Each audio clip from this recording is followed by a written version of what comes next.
eating every 3 or 4 hours. So your meal frequency becomes the next thing. We've got our calorie intake, or our energy balance. We've got our macronutrient composition, and then finally we've got our meal timings or our meal frequencies.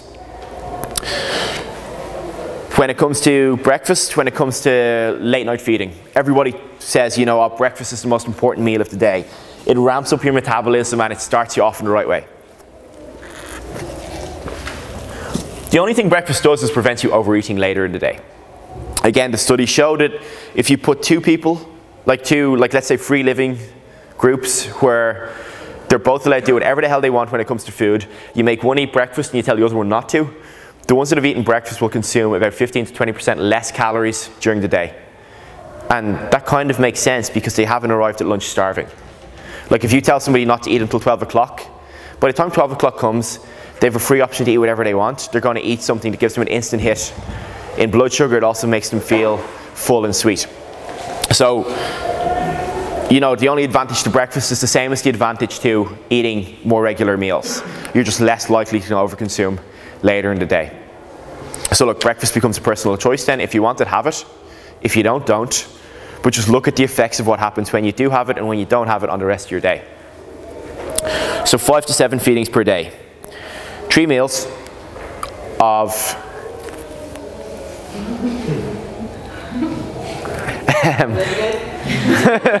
sorry, hold on. And then a couple of meal replacement shakes. You don't even have to have meal replacement shakes, you can have something else.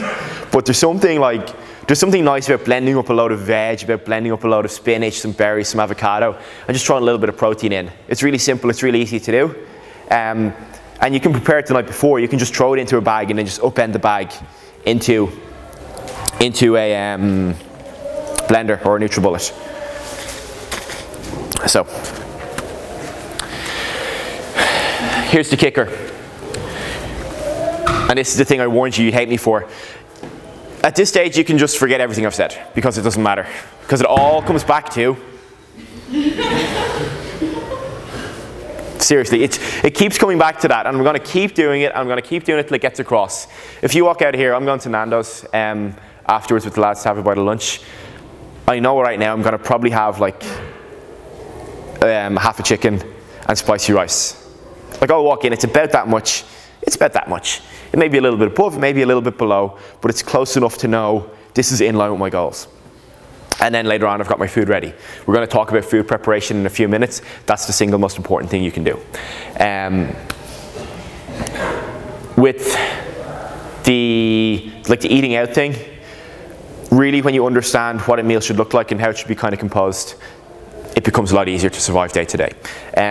We have got questions and stuff in over the last couple of days to cover, and I'll cover them at the end, but I'm going to get through this stuff first. So,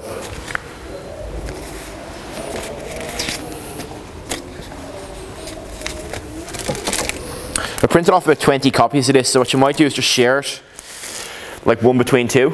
Would you guys just mind passing it along? Or like if you're on the couch, maybe one per couch. You guys have already got a good deal, so toughen up. You'll all get a copy of this anyway today.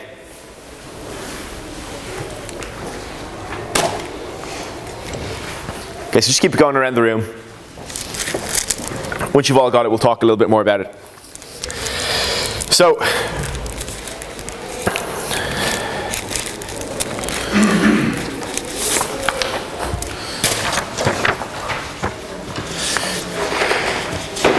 really like step 3 and then the shopping list in behind it is, it's how you link all this stuff together. This is really, like I've spent the last, 45 minutes just talking and filling time to try and get through to this part. Because if I came in and I did this, this, this, and this, and then pointed at that and walked out, you'd all feel like you got ripped off.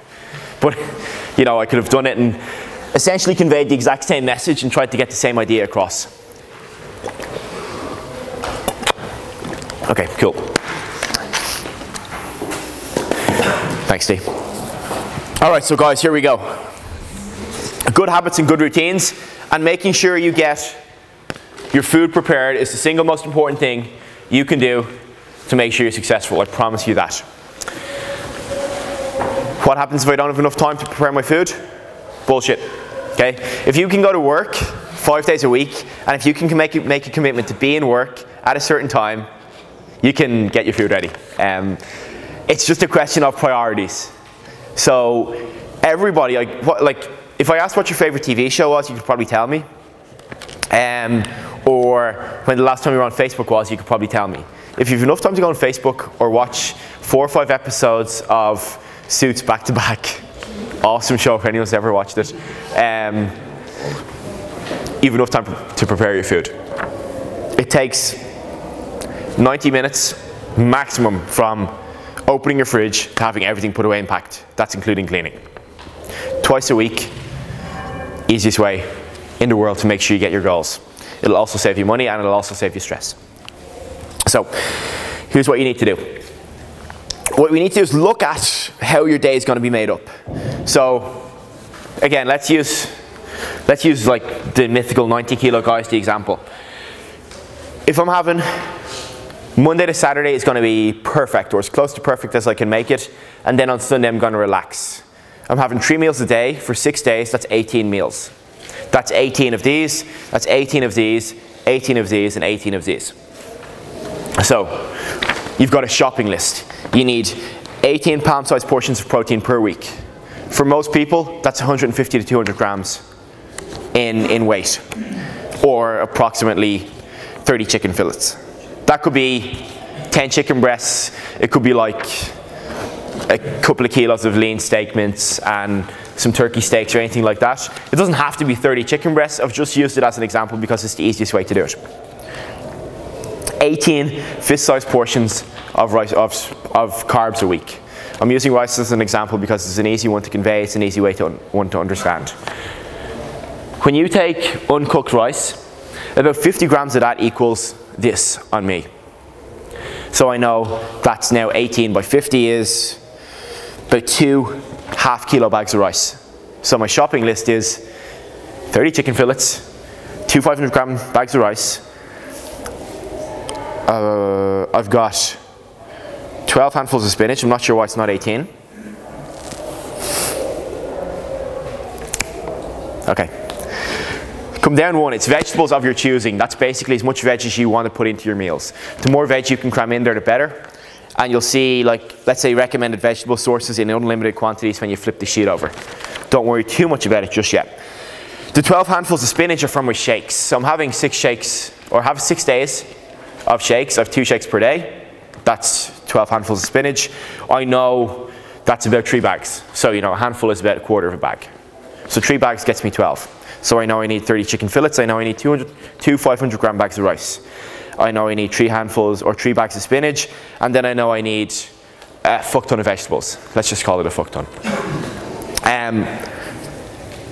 Now, if you've got a really big fridge and you're not afraid of your food going off where you can freeze some of it, just go shop once a week.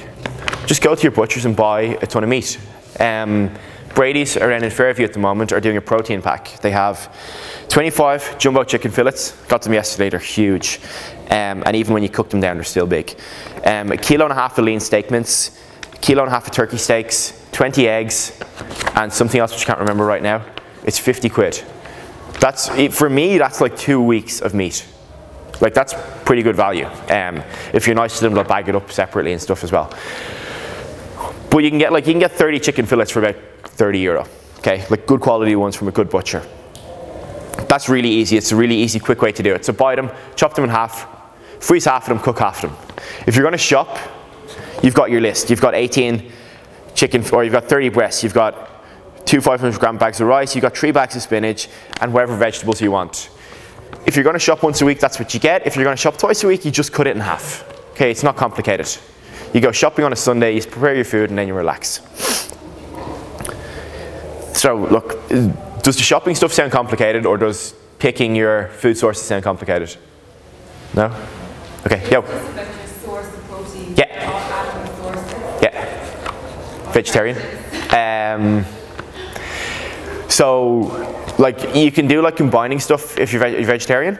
No, No? I just don't really like that much meat. Okay. Protein shakes are probably the easiest one to go to. Again, guys, what I want to talk about through this is, I didn't repeat the question and you didn't tell me to. Good question. Thanks, Steve. So the question was, my mic. What sources of protein can you eat if you don't eat a lot of meat? You can look at it two ways. You can go like, what's the kind of better way to do it? And like the best way is probably ideally to combine like grains, like rice and nuts and that sort of stuff. The easiest way, and you know, the easier it is, the better you'll do, is to have some sort of protein shake.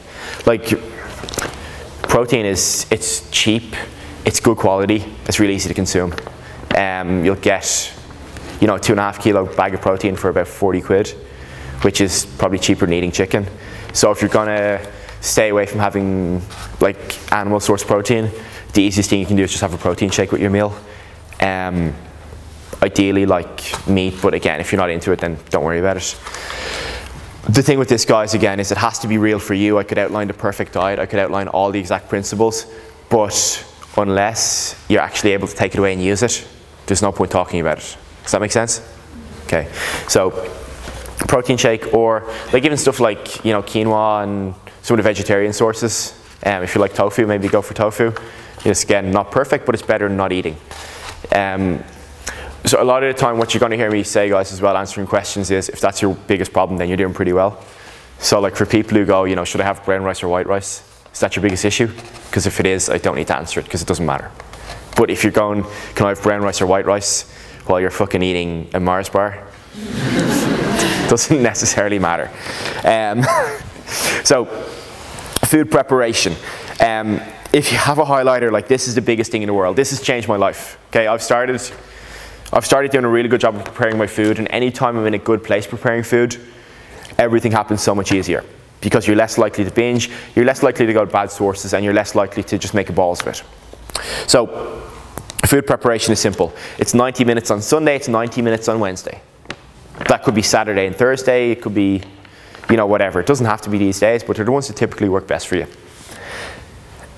All you're looking for is your preparation, your cooking, your bagging, and your cleanup time.